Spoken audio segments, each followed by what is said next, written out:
This production is brought to you by Philothea Studios. Hello and welcome. You are about to listen to a short narrative selected from Restoration, a publication of the Madonna House Apostolate.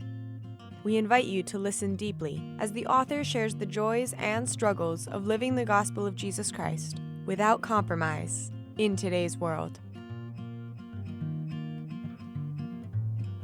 Finding the Sparks of God by Father Pat McNulty. The following article was published in Restoration in January 2009. Once during my post-Christmas blues, which can come upon me for about 2 weeks after Christmas, the Holy Spirit heard my seasonal moaning. In a most ordinary but extraordinary way, He gave me what I call a sacrament of light, an experience which now keeps me on the lookout for the light of Christmas all year long. This post-Christmas blues story began one morning at about 3:30 a.m., in that part of January liturgically known as Ordinary Time. It's that period of time that comes right after the intense liturgical experience of the Incarnation, an experience which is spread throughout Advent, reaches its height at midnight Mass on Christmas Eve, and peaks again on the Feast of Epiphany. And, as you know full well, all along the way, everything had been enhanced with multicolored lights, luscious foods, peaceful carols, and delightful cards, which, all put together, make Christmas time one of the most glorious seasons of the year. And then, suddenly, clunk, it's over. After all the celebrating, suddenly we find ourselves in a mode that's so routine we don't know what to do with it.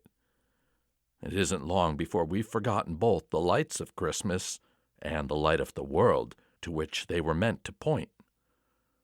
Unfortunately, it's also the time when our love of winter is beginning to wane, so we usually end up just grinning and bearing it until spring arrives, or whatever the next season happens to be where you live. I was in a bit of that mood that morning as I stood there at 3:30 a.m., looking up into the night sky, something I often do since I live where there's no artificial light to obstruct the visibility. There were enough stars overhead to give a vague light even in the pitch darkness of that early morning hour. By then the Big Dipper, with its lip still pointing to the North Star, was almost upside down. The famous giant Betelgeuse was visible in Orion. Betelgeuse. Imagine a star in the sky overhead whose diameter is larger than the Earth's orbit around the Sun. I mean, we're talking a really big star, and all we see from planet Earth is a pinhead of light. Low on the horizon, I could see the light from Andromeda, 2.2 million light-years away. It's the only other galaxy visible to us with the naked eye from our Milky Way, 2.2 million light-years away. That means the light I saw had been traveling at 186,000 miles per second for over 2 million years before it could reach my little old eyeball. Then I waited until I had seen a couple of meteorites shooting across the sky before I finally entered the total darkness of the outhouse, struck a match with my thumbnail, and lit the candle. By this time, when the match exploded into light in that darkness, something was different. I blew out the candle, went back outside, and looked up at the stars again. Then I lit another match. Poof! Light! I blew out the match and looked up again at the stars. Then I lit another one, and another, until all the matches were gone and there was nothing left but the stars. And then came the sacramental connection. Inviting Christ, the light of the world, into my darkness is as simple and as real as igniting a match in the dark. Suddenly, like the burning match, He is there. Then I realized, even more fully than all light, in whatever form, is meant to remind us over and over, in every which way, throughout the whole year, of Christmas. Christmas, the feast of lights, the feast of Christ, the light of the world. Throughout the year, no matter how dark the night in our minds or souls, we can simply strike a match in the dark, and the light will hearken us safely back to Christ, the light of the world. Poof, just like that. and all because we are a sacramental people. This is not as exciting to us as some of the stuff we know about Betelgeuse or Andromeda, but perhaps that's because many of us have lost the sense of sacramental adventure.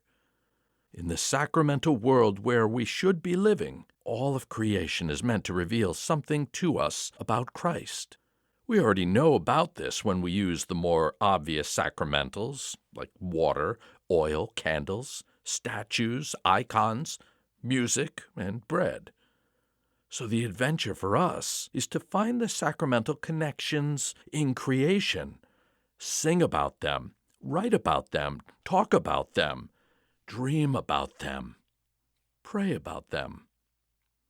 For in every created thing, there's a hidden spark of God, and discovering that spark is every bit as exciting as discovering the speed of light or any of the stars in the sky. It's up to us to discover the connections, to always be on the lookout for the light. Do we risk being too far out of reality if we imagine that striking a match in the dark has anything to do with Christ coming to that place of darkness as the light?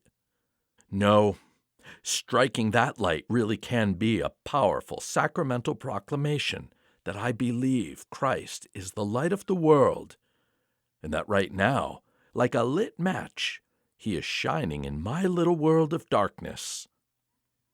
Living that way is a lot better than sitting around in the post-Christmas blues, bemoaning winter until spring, and we'll probably find something else to bemoan. If we are on the lookout for them, there can be many sacramental moments where simple things point to the power and wonders of Christ.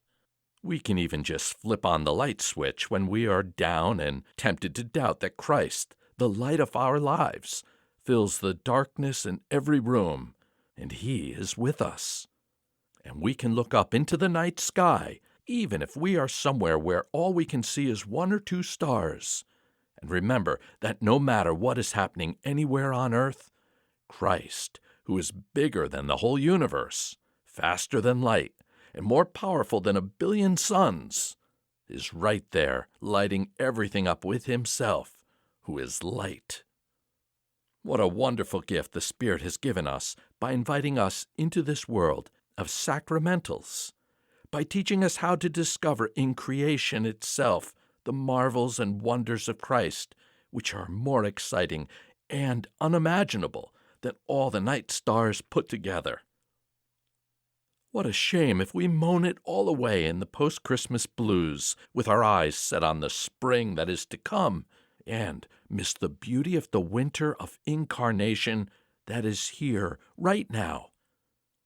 So, my dear friends, let us humbly push the edges of these sacramental mysteries and find ever new connections. Sing about them, write about them, talk about them, dream about them, pray about them. Then it won't be long before we discover that sacramental people don't have time for the blues. They're too busy being on the lookout for the light.